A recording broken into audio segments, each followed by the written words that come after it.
सो hello बच्चों, welcome back to our cute सा channel science और स्टूडेंट पे। तो आप सब कैसे हैं? आई बिलीव इन होप आप सब अच्छे से पढ़ाई कर रहे होंगे फुल एनर्जी के साथ। तो बच्चों, आप अच्छे से पढ़ाई करते रहें और अपने फ्रेंड्स को ये वीडियो, इसका फर्स्ट पार्ट आप अपने फ्रेंड्स को शेयर करते रहें, ठीक है? जिससे हमारा यूट्यूब फैमिली और बड़ा होगा और मुझे और मोटिवेशन मिलेगा आपको और क्वालिटी कंटेंट प्रोवाइड करने के लिए, ठीक है बच्चों? तो आज हम पढ़ाई करेंगे मोशन चैप्टर का लेक्चर नंबर 2, ठीक है? जिसमें पहले हम क्विक रिवीजन लेते हैं, ठीक? सबसे पहले हमने कल क्या पढ़ाई की? स्टेशनरी ऑब्जेक्ट, फिर उसके बाद मूविंग ऑब्जेक्ट, फिर रेस्ट, फिर मोशन, फिर टाइप्स ऑफ मोशन। तो स्टेशनरी ऑब्जेक्ट में हमने क्या पढ़ा था? स्टेशनरी ऑब्जेक्ट में हमने पढ़ा था कि वो ऑब्जेक्ट जो अपना पोजीशन चेंज नहीं करते, जो अपना पोजीशन चेंज नहीं करते हो। मतलब मान लीजिए कोई एक चीज़ है जो अपना ये पोजीशन चेंज नहीं कर रहा हो, तो ये हमारा क्या हो गया? ये हमारा स्टेशनरी हो गया। और मूविंग ऑब्जेक्ट में क्या था? मूविंग ऑब्जेक्ट में ये कोई ऑब्जेक्ट है, ये अपना पोजीशन एक जगह से दूसरे जगह चेंज कर रहा है, तो ये हमारा क्या हो गया हमारा बच्चों? मूविंग ऑब्जेक्ट, ठीक? तो इसी को हम आगे जब पढ़े थे उसमें हमने देखा था कि रेस्ट के बारे में, उसमें हमने किसके बारे में पढ़ा था? रेस्ट के बारे में। रेस्ट के बारे में क्या पढ़ा था कि कोई भी ऑब्जेक्ट, जैसे ये मेरा पेन, इस पेन को मैं यहाँ से उठा के यहाँ रख रहा हूँ, ठीक है? तो ये हमारा मूविंग ऑब्जेक्ट हो गया। लेकिन इस पेन को मैं यहीं का यहीं रख रहा हूँ, टाइम बीतते जा रहा है, तो ये क्या हो गया हमारा? ये हमारा हो गया रेस्ट ऑब्जेक्ट, ठीक है? और मोशन में क्या हमने पढ़ा था? मोशन में पढ़ा था कि कोई भी ऑब्जेक्ट, मतलब जैसे हमारा ये पेन एक पोजीशन से दूसरे पोजीशन पे जा रहा है और इस पेन को उठा के यहाँ लाने में जो समय लग रहा है हमारा, वो हमारा क्या होता है बाबू? मोशन होता है। टाइप्स ऑफ मोशन में हमने क्या पढ़ा था? टाइप्स ऑफ मोशन में हमने पढ़ा था कि मोशन के 3 टाइप्स होते हैं, मेनली 3 टाइप्स होते हैं। एक होता है स्ट्रेट लाइन मोशन जो सीधे सीधा ट्रेवल करता है, एक होता है सर्कुलर मोशन जो राउंड राउंड होता है, और एक होता है ऑसिलेटरी मोशन जो एक जगह पे ही आगे पीछे करता रहता है, ठीक है? तो ये हमारा मोशन का 3 प्रकार हो गए, ठीक? और आज हम क्या पढ़ने वाले हैं? आज हम पढ़ने वाले हैं कि रेफरेंस पॉइंट। रेफरेंस पॉइंट किसको बोलते हैं, ठीक? दूसरा हम क्या पढ़ने वाले हैं? Motion we can observe easily, मतलब वो कौन सा मोशन होगा जिसे हम इजीली ऑब्जर्व कर पाएंगे, देख पाएंगे, समझ पाएंगे, ठीक है? और फिर हम लोग स्ट्रेट लाइन मोशन को डेप्थ में पढ़ेंगे। किसको पढ़ेंगे बच्चों? स्ट्रेट लाइन मोशन को डेप्थ में, ठीक है? स्ट्रेट लाइन मोशन का ही सब टॉपिक होता है, डिस्टेंस और डिस्प्लेसमेंट, ठीक? तो फिर हम शुरू करते हैं आज की अपनी स्टडी को। सबसे पहला है रेफरेंस पॉइंट। रेफरेंस पॉइंट का मतलब होता क्या है? रेफरेंस पॉइंट का मतलब है क्या? बहुत सारे बच्चे जो होते हैं वो फिजिक्स पढ़ाई स्टार्ट करते हैं, 2-3 टॉपिक पढ़ते हैं, उसके बाद उनको समझ नहीं आता है, ठीक है? रेफरेंस पॉइंट से ही दिक्कत स्टार्ट होता है। रेफरेंस पॉइंट का मतलब क्या होता है? रेफरेंस पॉइंट का मतलब होता है कि जब हम, ठीक है, क्या करते हैं? जब हम अपना पोजीशन चेंज करते हैं। जैसे मान लीजिए ये एक बच्चा है, ठीक? ये एक बच्चा है हमारा, आप ही में से कोई हो, ठीक? ये बच्चा पहले अपने घर पे, कहाँ पे है बाबू? पहले अपने घर पे है, ठीक? घर से ये निकला, घर से निकलते निकलते ये फिर स्कूल पहुंच गया। कहाँ पहुंच गया बच्चों? स्कूल पहुंच गया। कहाँ पहुंचा? स्कूल, ठीक? तो जब ये बच्चा घर से स्कूल पहुंचता है, ठीक है, तो रास्ते में इसके कुछ फ्रेंड्स मिलते हैं, वो भी साथ इसके हो लेते हैं, साथ साथ चले जाते हैं स्कूल, ठीक? तो फिर जब ये बच्चे स्कूल लेट से पहुंचते हैं, जब ये बच्चे लेट से पहुंचते हैं स्कूल, तो टीचर इनसे पूछता है कि बाबू आपको लेट क्यों हुआ? तो बच्चा बोलता है कि मैं रास्ते में फंस गया, यहाँ पे कोई ट्रैफिक हो गया या कुछ भी, या कुछ भी। तो टीचर उससे पहला क्वेश्चन क्या करेगा कि आप कहाँ से आए हो, कहाँ से आए आप, कहाँ आपको ट्रैफिक मिला? तो बच्चा बोलेगा मैं घर से आया। कहाँ से आया बताएगा बच्चा? मैं घर से आया। तो जब ये बच्चा अपने घर से निकलेगा तो घर इसका क्या हो जाएगा? Reference point. क्या हो जाएगा बच्चों? रेफरेंस पॉइंट हो जाएगा। क्या हो जाएगा? रेफरेंस पॉइंट हो जाएगा, ठीक है? जैसे एक और आपको एग्जांपल देता हूँ। मान लीजिए कि आप हैं, आप यहाँ स्कूल है, ये आपका स्कूल है, ठीक? ये आपका मार्केट हो गया, ठीक है? ये आपका घर हो गया, ठीक है? मान लीजिए कि आप 2 भाई हैं। कितने जन हैं आप? 2 जन हैं, ठीक? तो एक आप हैं और एक आपका भाई है, ठीक? आप सीधे स्कूल से निकल के घर चले जाते हो। कहाँ चले जाते हो बाबू? घर। और आपका भाई स्कूल से निकल के पहले मार्केट जाता है, फिर मार्केट से घर जाता है। तो आप जब ये घर पहुँचेगा तो आप जब आपके माँ या पापा आपसे इससे पूछेंगे आपके छोटे भाई से कि तुम कहाँ से आए, तो ये बताएगा कि मैं मार्केट से घर आया, ठीक। तो आपके लिए आप तो सीधे स्कूल से सीधे घर आ गए, तो आपके लिए रेफरेंस पॉइंट क्या होगा? स्कूल होगा। आपके लिए रेफरेंस पॉइंट क्या होगा बाबू? रेफरेंस पॉइंट आपके लिए क्या होगा? स्कूल, ठीक है। इसके लिए रेफरेंस पॉइंट क्या होगा? स्कूल।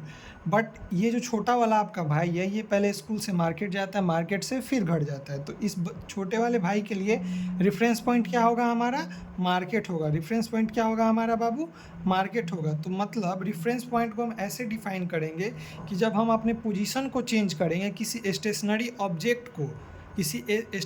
ऑब्जेक्ट को रेफरेंस करके कि हाँ मैं यहाँ से आया, तो वो हमारा क्या हो जाएगा? रेफरेंस पॉइंट होगा, ठीक है। फिर हम आगे बढ़ते हैं कि मोशन कौन सा मोशन हम इजीली ऑब्जर्व कर पाएंगे, कौन सा मोशन हम इजीली ऑब्जर्व कर पाएंगे, ठीक है। हमारा दूसरा पॉइंट कौन सा है? मोशन वी ऑब्जर्व इजीली, ठीक है। तो मोशन वी ऑब्जर्व इजीली में क्या होता है कि हम दो तरह के मोशन को अच्छे से ऑब्जर्व कर पाते हैं। एक मोशन होता है जो बहुत फास्ट होता है, जैसे एरोप्लेन को देखते हैं, ठीक है। एरोप्लेन को हम देखते हैं, वो उड़ता है एक जगह से दूसरे जगह पे, ठीक है।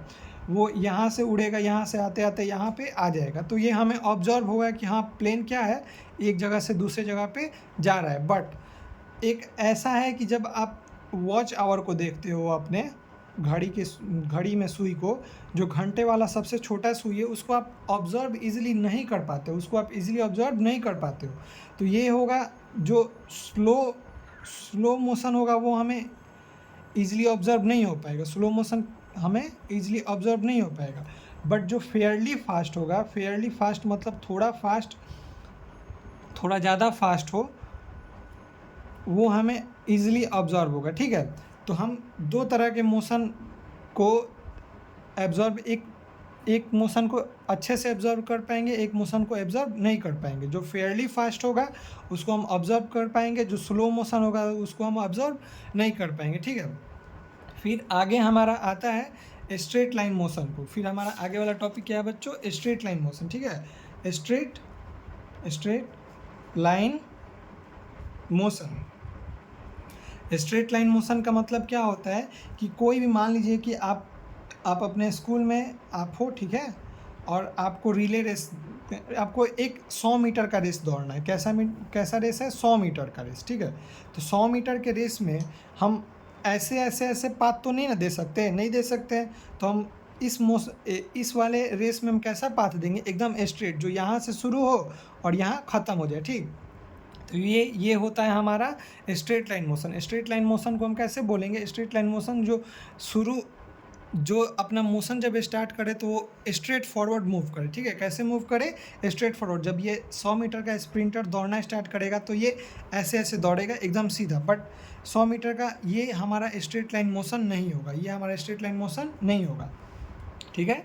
तो स्ट्रेट लाइन मोशन में इसके सब टॉपिक आते हैं, ठीक है। पहला होता है हमारा डिस्टेंस। पहला क्या होता है बच्चों? हमारा डिस्टेंस होता है। और दूसरा क्या होता है बाबू? दूसरा होता है हमारा डिस्प्लेसमेंट, ठीक है। तो पहले डिस्टेंस के बारे में हम अच्छे से समझते हैं। तो डिस्टेंस के बारे में हम क्या समझते हैं?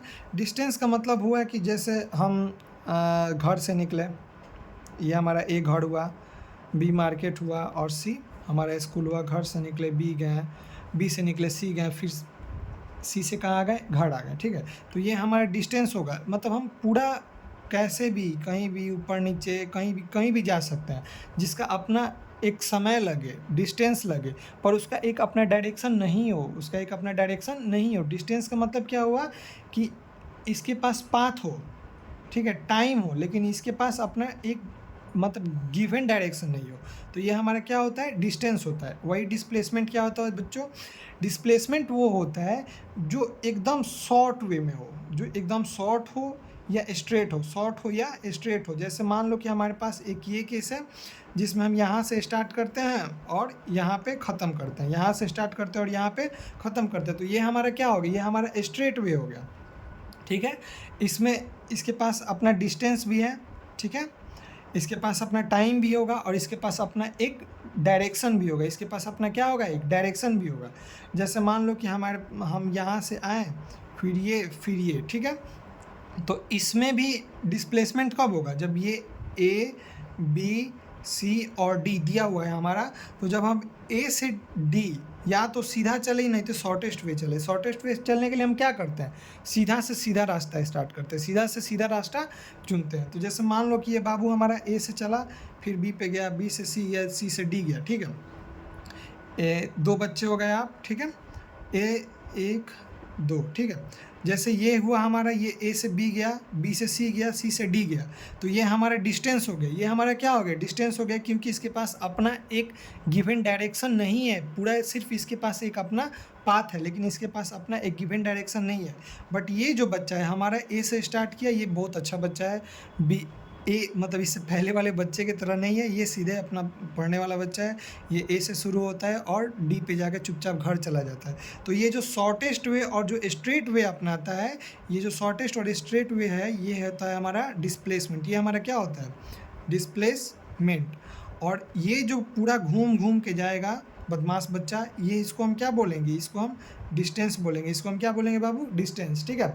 तो कल आप सभी को नोट्स देखने में थोड़ा प्रॉब्लम हो रहा था, इसलिए मैंने सोचा कि इसको चेंज करते हैं, इसलिए मैंने पहले से ही आपके नोट्स को बना के रखा हुआ है। इसको आप स्क्रीनशॉट पॉज करके स्क्रीनशॉट ले लेना। एक बार मैं आपको पढ़ के एक बार फिर से समझा देता हूँ। When body can change its position with respect to a stationary object that is said to be reference point, we move back to a school to our house, here school is reference point. Reference point का मतलब क्या हुआ, जब body अपना position change करेगा लेकिन किसी stationery object को रिस्पेक्ट में, किसी स्टेशनरी ऑब्जेक्ट के रिस्पेक्ट में, वो क्या होता है, हमारा रेफरेंस पॉइंट होता है। वो क्या होता है बच्चे, हमारा रेफरेंस पॉइंट होता है। जैसे हमारा ये एग्जांपल दिया हुआ है कि ये बच्चा है, ये घर से, ये स्कूल से घर जाता है, ठीक है। तो ये बच्चा कहाँ से, टीचर पूछेंगे कि आप कहाँ से आए हो, या पेरेंट्स पूछेंगे आप कहाँ से आए, तो ये बताएगा कि मैं स्कूल से घर गया। तो ये स्कूल हमारा क्या हो गया, हमारा रेफरेंस पॉइंट हो गया। क्या हो गया बच्चे, हमारा रेफरेंस पॉइंट, समझ गए। तो हम आगे वाले टर्म क्या पढ़े थे, motion we can observe easily. कौन सा मोशन जो हम इजीली ऑब्जर्व कर पाएंगे, we are able to observe fairly fast motion easily, ठीक है। जो फेयरली फास्ट मोशन होगा, जैसे moving car, moving bike, walking man, इसको हम ऑब्जर्व कर सकते हैं, इसको हम देख सकते हैं, इसको हम देख सकते हैं, ठीक है। We are not able to observe very slow motion, ठीक है। जो मोशन हो लेकिन बहुत स्लो हो, उसको हम ऑब्जर्व नहीं कर सकते। जैसे हमारे रिस्ट वॉच में our hand of our wrist watch, जो हमारा घंटे का सुई होता है, उसको हम ऑब्जर्व नहीं कर पाएंगे। रस्टिंग ऑफ आयरन, हमारे पास एक सिक्का है, उसको हम मतलब बाहर छोड़ दें, वो बहुत बहुत बहुत साल लग जाएगा, तब उसमें मूर्छा लगेगा और वो रस्टिंग ऑफ आयरन हो जाएगा, जिसको हम ऑब्जर्व नहीं कर पाएंगे। तो ये हमारा वेरी स्लो है, इसको हम ऑब्जर्व नहीं कर पाएंगे, ठीक। फिर हमने पढ़ा स्ट्रेट लाइन मोशन को, ठीक है बच्चे। स्ट्रेट लाइन मोशन में क्या है, type of motion in which body or object is moving in straight forward is said to be straight line motion. A runner of 100 metre, यहाँ पे लिखा है, मैंने बताया था कि एक रनर है जो 100 मीटर दौड़ता है। इसका मतलब क्या, type of motion in which body and object is moving with straight forward, मतलब कोई भी बॉडी जो स्ट्रेट फॉरवर्ड मूव करे, कोई भी बॉडी जो स्ट्रेट फॉरवर्ड मूव करे, वो क्या होता है बच्चों, हमारा स्ट्रेट लाइन मोशन। समझ गए आप इसे। फिर डिस्टेंस और डिस्प्लेसमेंट, ठीक है। जो distance and displacement are the topic of straight line motion. ये जो डिस्टेंस और डिस्प्लेसमेंट है, ये स्ट्रेट लाइन मोशन का ही एक टॉपिक है, ठीक है। तो यहाँ पे हम डिस्टेंस को देखेंगे तो total path length covered by an object in given time with no respective direction, मतलब कि टोटल पाथ कवर करेगा ये 5 मीटर 5 मीटर 5 मीटर, पूरा कितना हो जाएगा हमारा, 15 मीटर हो जाएगा। पूरा कितना हो जाएगा हमारा, 15 मीटर हो जाएगा। और इसमें मान लो टाइम लगता है 5 मिनट, इस टोटल करने में इसको 5 मिनट टाइम लगता है। कितना मिनट बाबू, 5 मिनट, ठीक है। तो इसके पास क्या है, 5 मिनट 15 मीटर का डिस्टेंस है, 5 मिनट टाइम है, बट इसके पास डायरेक्शन नहीं है, डायरेक्शन नहीं है, डायरेक्शन नहीं है, तो ये हमारा क्या हो जाएगा, डिस्टेंस, मतलब जिसके पास सिर्फ और सिर्फ दूरी हो और समय हो, लेकिन एक गिवन और प्रॉपर डायरेक्शन ना हो, तो ये हमारा क्या हो जाएगा, डिस्टेंस। ठीक है, आगे हम देखते हैं डिस्प्लेसमेंट के बारे में। The shortest and straight path between initial position and final position with given time and direction too, मतलब ये जो हमारा ये है हमारा ए बी डी और सी, जिसमें हम ए से बी गए, बी से डी गए और फिर डी से सी गए, लेकिन डिस्प्लेसमेंट इसमें कब कहलाएगा, डिस्प्लेसमेंट इसमें तब कहलाएगा जब हम ए से शुरू करें और सीधे सीधे सी पे जाए, तो ये हमारा क्या हो जाएगा, ये हमारा डिस्प्लेसमेंट हो जाएगा। ये देखिए ए इस बीच में सबसे शॉर्टेस्ट वे है, इसके पास अपना टाइम भी है और इसके पास एक डायरेक्शन भी है। डायरेक्शन क्या है, यहाँ से एकदम शॉर्ट वे हम कहाँ गए, सी पे गए, तो इसका एक डायरेक्शन क्या हो जाएगा, जो भी हम डायरेक्शन यहाँ से होगा उसका एक गिवन डायरेक्शन हो जाएगा कि हाँ इन दोनों के बीच में। ठीक है, तो ये हमारा डिस्प्लेसमेंट हो गया। डिस्प्लेसमेंट को मैं आगे कल और आपको अच्छे से एलिब्रेट करके बताऊंगा। ठीक, अभी छोटे छोटे वीडियो ही बना रहा हूँ। ठीक है, और जब लेक्चर ख़त्म होगा, मतलब पूरा जब ये हमारा लेसन कंप्लीट हो जाएगा, तो मैं आप लोगों के लिए वन शॉट वीडियो डालूंगा। ठीक है, जिसमें आपको कोई दिक्कत तो नहीं होगी, बट आप इसको पढ़ें अच्छा से और अच्छा से पढ़ाई करें और अपने फ्रेंड्स को शेयर करें और मुझे मोटिवेट करते रहे ऐसे ही। ठीक है बच्चों, ओके बच्चों, तो आप अपना ध्यान रखें, अच्छे से पढ़ाई करते रहें और कोई भी दिक्कत हो तो कमेंट बॉक्स में पिन कर दें। ठीक है, ओके, बाय बाय बच्चों।